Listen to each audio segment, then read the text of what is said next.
So this week's Idaho 4 update is actually, like the Star Wars universe, how there's cut off stories of like, other Jedis or bounty hunters or whatever, and it's still in the Star Wars universe. Well, this is a story in the Idaho 4 universe. However, this is going to be a two-part series, and I'm going to save this video until we do the second part next week and really dig into it. So we've been talking about this a couple different times on our stream, and we are covering the Dr. Moore and Mrs. Moore case, which is right by Moscow, and why it's important to the Idaho 4 case is it involves two Idaho State police officers. One very, very, very key detective police officer that made really important decisions in the Brian Kohberger Idaho 4 case, where they drove interviews and took tips and said, hey, we need to go search this, we need to go search that, this is our guy, this isn't our guy, this is somebody we can mark off, that's somebody we can mark off, like, had a ton of influence in the Idaho 4 case. Now, do you know who I'm talking about? Yep. Who is it? He is a chiropractor? Yeah, okay, so Dr. Moore. But the police officer I'm talking about is Tolson. Oh. Yep. So Officer Tolson. Now, do you guys remember this here?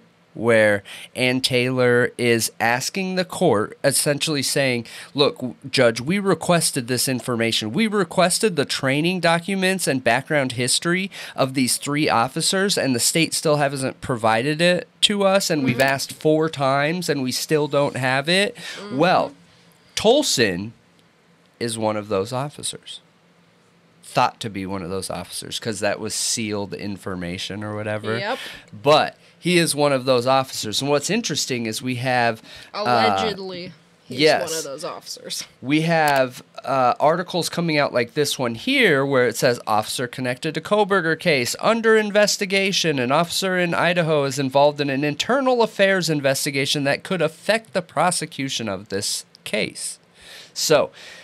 this is a big deal. This is a really big deal. And tonight I feel like we'll get a good understanding of why it's a big deal and who's involved in it. And then the next video, we will go through the crime, the actual crime, and the criminal activity that the police did in this case here. So, who is Dr. Moore and his wife?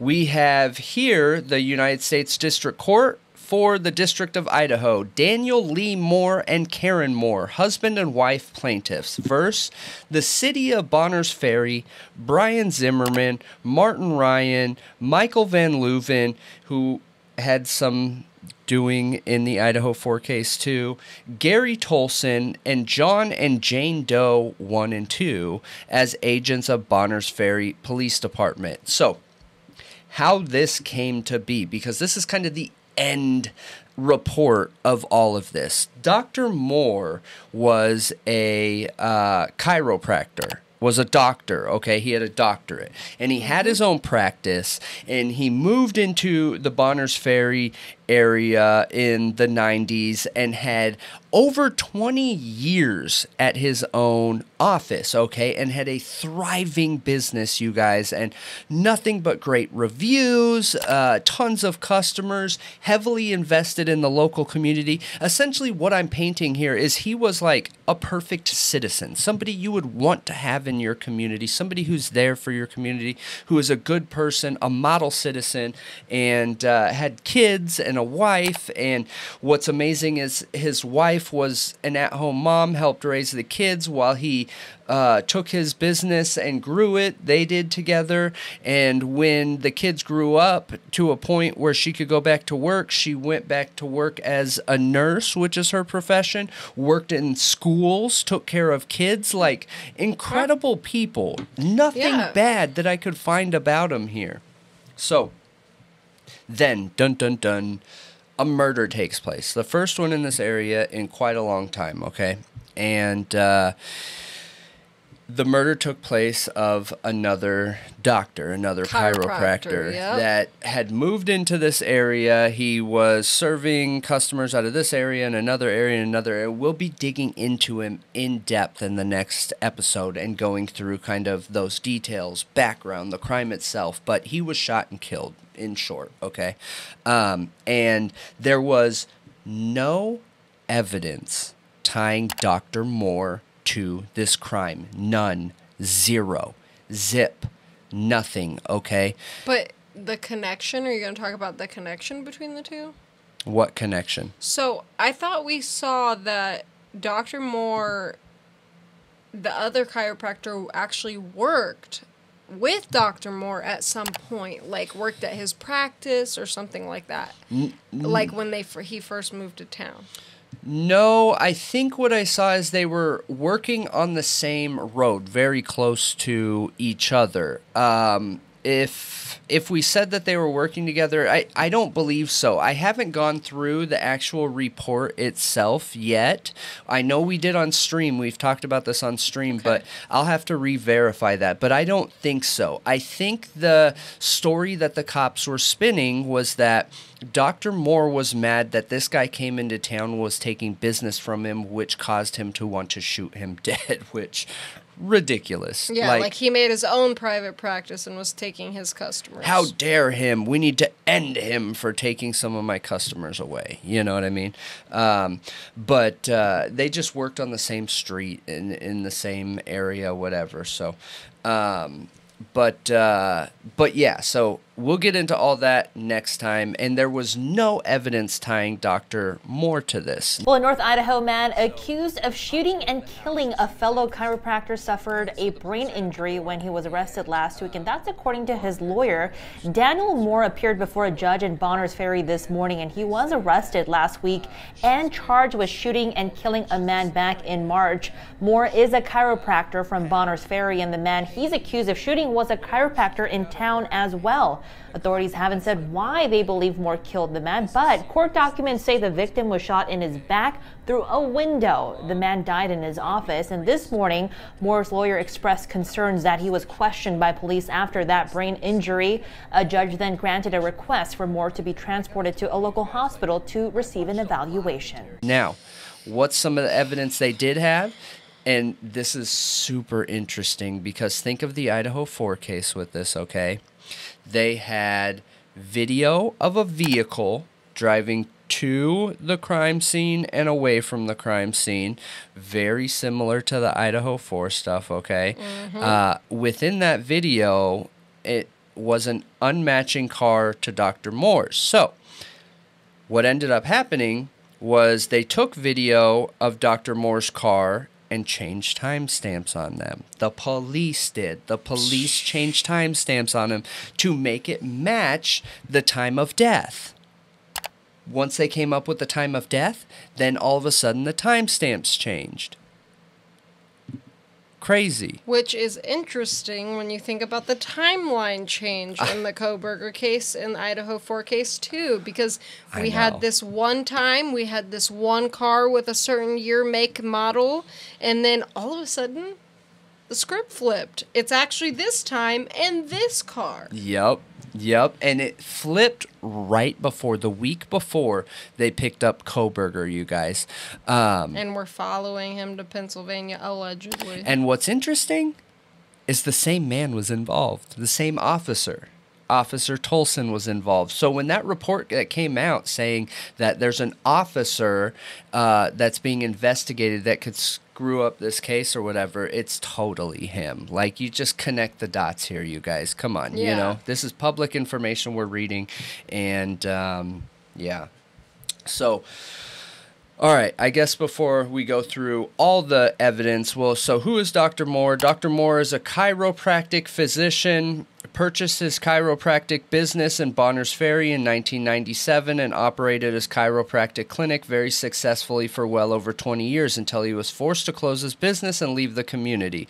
He left due to the egregious and lawful actions of the defendants as set forth herein. Who is Karen Moore? After raising their children at home, Mrs. Moore, a registered nurse, served as the public school nurse as Bonners Ferry community from 2012 until her retirement in 2020. Mrs. Moore lived in the community until she too was spurned and rejected after law enforcement broadcast their apprehension of her husband, whom they labeled a confessed killer. Consequently, plaintiffs, Dr. Moore and his wife, Karen Moore, the Moores collectively have lost their ability to continue to live and work in what was their home and in the community in which they raised their children and prospered. They have been shunned, badgered, banished, and their lives have been threatened. They built a life. Heavily invested life. Yeah, heavily invested in the community, like to the point where they knew city officials. Like they were very involved in their community. They were. So it's just really sad. It is sad. It is sad, and it's so sad how the police knew, you guys. They knew, for 100% sure knew, that Dr. Moore wasn't the guy. So why? Why did they make him the guy? I don't get it. This feels like a power-hungry exchange. Like, they had no involvement with the police before any of this, so why? It literally looks like it's just because. Just because they could. Who is Brian Zimmerman? At all times relevant here, too, defendant Brian Zimmerman was employed as the chief of BFPD, acting under color of law and in his individual capacity with the scope of employment pursuant to the statutes, ordinance, regulations, policies, customs, and usage of the city of Bonners Ferry. He is sued as an individual capacity. Who is Martin Ryan? Defendant Martin Ryan was employed as the assistant chief of BFPD, acting under color of law, and the same thing that I just said. Martin Ryan was actually the coffee owner's brother-in-law also, because the shot that killed this guy came from a coffee shop. So police were literally tied to the location that the shot was fired to, and it was the assistant chief that was tied to that location. So who is Michael Van Leuven? Michael Van Leuven was employed as a detective with ISP and an agent of BFPD, acting under the color of law. Who is Gary Tolson? Defendant Gary Tolson was employed as a detective with ISP, Idaho State Police, and an agent of BFPD, acting under the color of law in his individual. So yeah, now that we know who all the parties are, we have the chief of BFPD, Bonners Ferry Police Department. We have the assistant chief, BFPD, Bonners Ferry Police Department. We have two Idaho State police officers, Van Leuven and Tolson, who were involved in the Idaho 4 case, acting on behalf of the Bonners Ferry Police Department here, okay? So we talked about the manipulated video footage where the timestamps are changed. Mm-hmm. So during the real video footage, there's a two-toned car that can be seen, a two-toned SUV, beige and white, driving to the scene and away from the scene. The police manipulated the timestamps to make it look like Dr. Moore's car was going to the scene and from the scene during the time of the murder, okay? Now, there were eyewitnesses to this murder. They heard a pop and then saw somebody running away. Running. That's important to remember, that they were running away, okay? Mm-hmm. So those eyewitness statements didn't match the description of Dr. Moore. And you know what's interesting is the police took these two eyewitnesses and they gave them a lineup of photos with Dr. Moore in it, and they couldn't identify it. Then they showed them a picture of Dr. Moore, and they said that it was a completely different skin color, so a different race, completely different hair color, younger. Oh and my gosh. yeah, and these were eyewitnesses, and these two police officers buried this information. Buried it. Okay? Here's another interesting point to that. So, the two eyewitnesses saw this man running away from the scene of the crime. Did you know Dr. Moore, and I don't know if we talked about this last time, Dr. Moore had an injury to his knee that made it impossible for him to run. What? No, I didn't know that. He couldn't run. It was impossible for him to run. What? And these two eyewitnesses saw him running from the scene. Okay. Yeah. Okay. And a different race, different hair and color, and different age. So they did not see Dr. Moore. No, and the police knew this for 100% certainty. So I keep going back to the question here. Why? Yeah, why It's frame so him? frustrating. It's so frustrating. It is so frustrating. I don't get it. I don't understand it. Is it just because they wanted to have a high close rate? Why? Yeah, that's why I thought it was interesting that the deceased chiropractor's wife was texting, wasn't it the chief of police? Yep. Or something like that? Yep. There's a connection. And she's the one that tipped them off and said she thought it was Dr. Moore. Could she have been hooking up with one of the police officers? See, That's that what was I my- go back to. That was my theory when we talked about this the first time. Was that's odd. She's texting this police officer And telling them who to telling look for? him, hey, look into Dr. Moore, because I think, like, you know, they were competing, like, business wise. It could have been him, like, kind of basically. I'm paraphrasing. Yeah. Well, we should actually be able to read it in part 2. But that was my question. Like, was that all planned? Like, was she hooking up with the police officer, and she wanted her husband killed? Yep. And he had a background, you guys, and we'll get into that next time. That guy who died, while it doesn't, his background doesn't mean he deserved to die. That's not what I'm saying.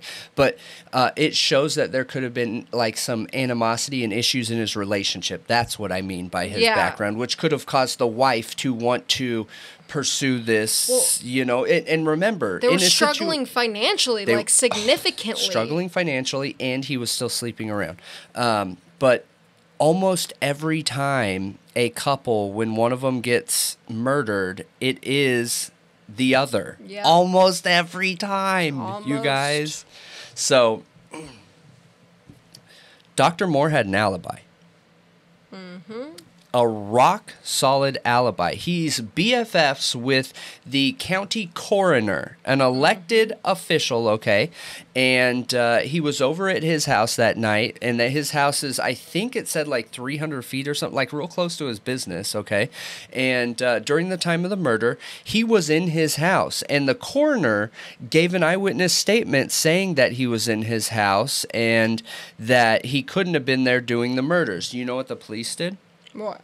They went to that county coroner eyewitness and said, basically threatened him and said, police and nobody want to work with you because you're giving this eyewitness this sworn statement. Oh my gosh. Yeah. So more witness intimidation. Yep.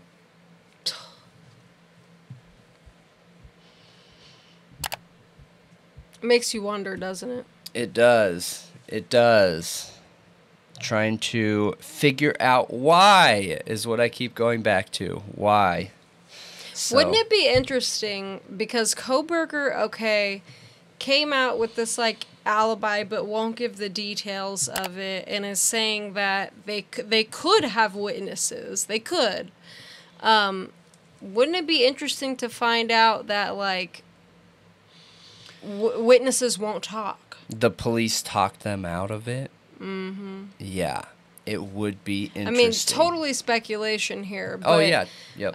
If you have police officers that have done something as heinous as literally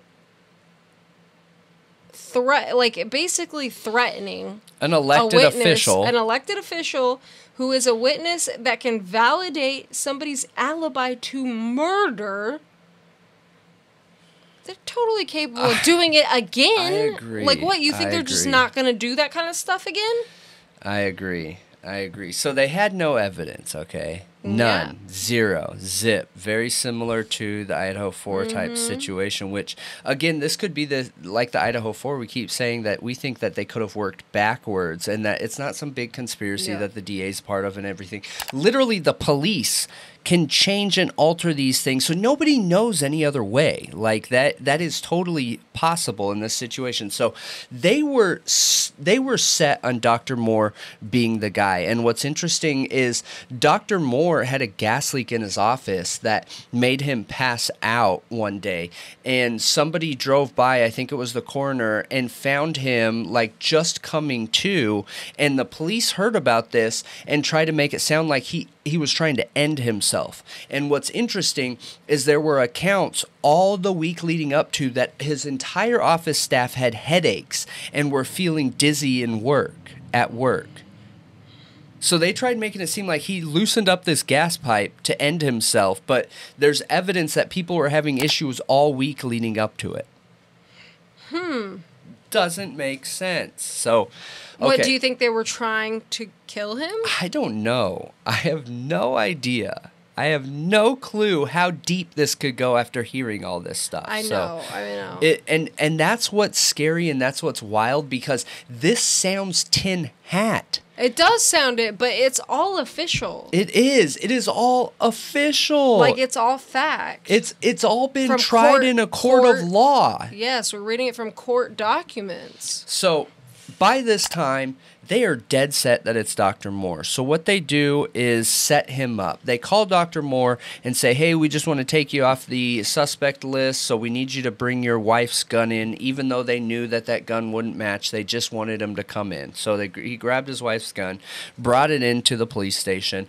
The police said, okay, thanks, we want to talk to you while we test your gun. They took Dr. Moore to a secure location in the police department and started interrogating him. Okay. Now, they used forcible, manipulative tactics in this interrogation.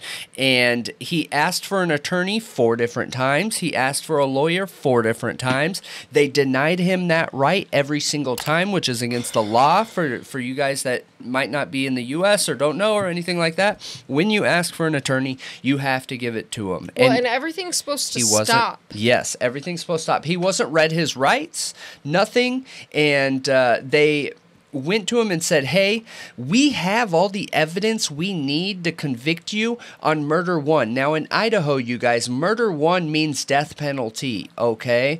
So they're saying, hey, this is essentially what they're telling Dr. Moore.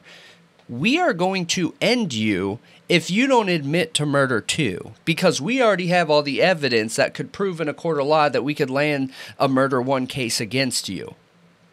Yes.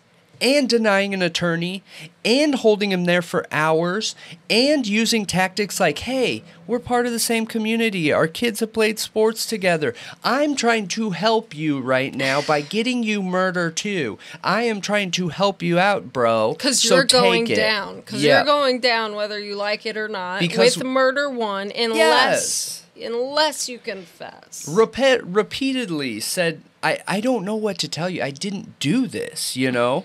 And a stand-up guy in his community. So after all these tactics and hours of not giving up, he finally admits to murder 2 because he's afraid for his life, dude. This was a non-legal interrogation. So he goes to jail. An attorney ends up helping him out, and he files a lawsuit against the police department. The police department, the courts end up re-looking into this, and they determined that this was... So when he got convicted, the only evidence was the admission to guilt. They had nothing else. Zero. That was everything. And did you know when he got convicted? Here's another tie to the Kohberger case. When he got convicted, the police reached out to media and said that they had a huge investigation against Dr. Moore where the FBI was involved, where there was like 5 different agencies involved, and they had all the evidence they need, exculpatory evidence, they have direct evidence, they have a slam dunk concrete case against Dr. Moore. And you know what evidence they actually had? None. Zero. Zip. Nothing. Well, only just fabricated crap. Yep, fabricated and only the confession. That's it. Okay, so he ended up getting let out. Like, I'm so glad for him because he should have never been in there anyways, right? Yeah. He got out. They threw away his admission because it was a forced confession and there was zero evidence here. He tried to go back to his normal life, and the police didn't let it go. They started stalking him. These officers started stalking him. The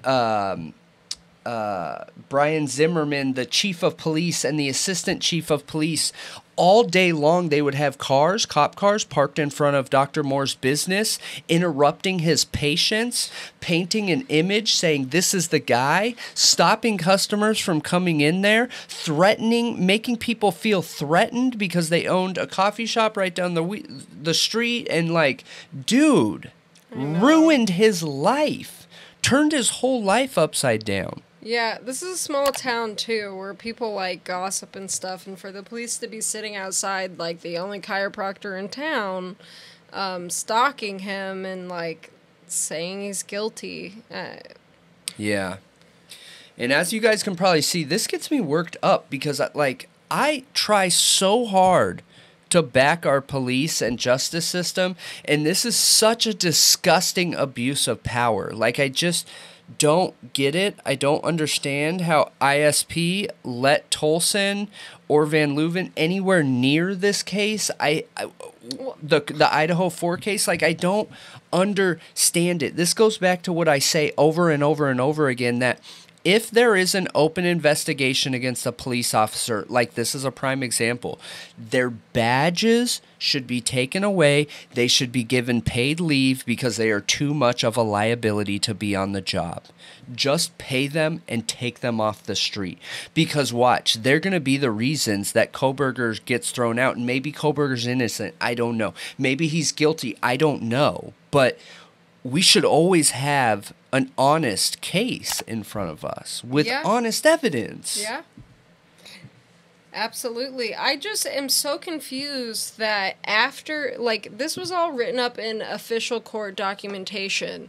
So how were all these cops not in trouble after fabricating evidence, like perjury, stalking, like all of these things? Like, there's probably many more crimes there that I just don't know the words for, right language for, but they literally shouldn't have been able to go back and be police. Yeah, this is mobster type criminal behavior. It is insane. And this is what police around the nation should be trying to avoid, is looking like this. Yeah. Yep. They stole items from Dr. Moore, too. Computers, really expensive items that should have been returned to him, and they refused to return them. They refused, flat out. Even when he was claimed innocent, they flat out refused to return it. Dude, what? How do police have this kind of power? It's insane. I genuinely don't know, and okay, so I could understand them doing it in the first place, I guess, because it's, like, all secret and the court doesn't know about it, but how after? Yeah. How after do they continue to have that power is what I don't know. When the court knows about it. Like, it's out there. Everybody knows about it. I don't understand. I have no idea. Like, how was he able to go work on the Kohberger case? I don't. That's what I'm saying. That's why I think that it should just be a blanket statement. He's a liability. Yeah.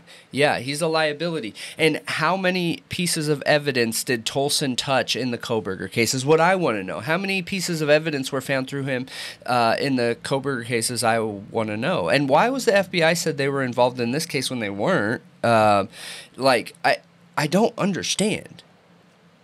None of this can be trusted. And we're supposed to trust that he did it honest for some reason in the Kohberger case. Like, as a police officer, don't you want to get the right guy?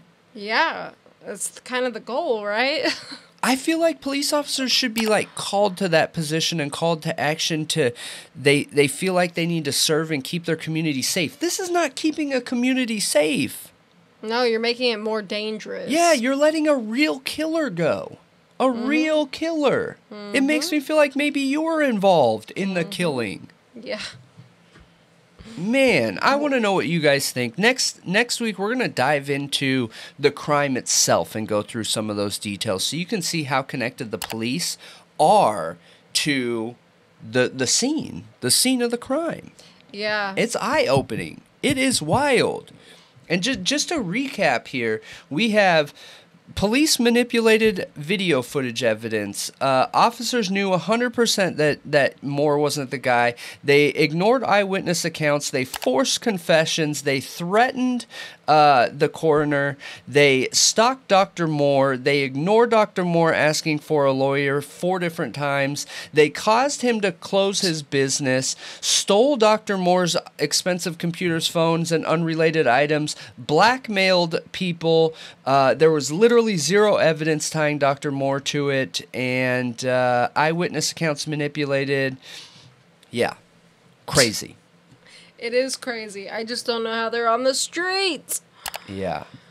To this day. I don't get it. But I want to know what you guys think. And,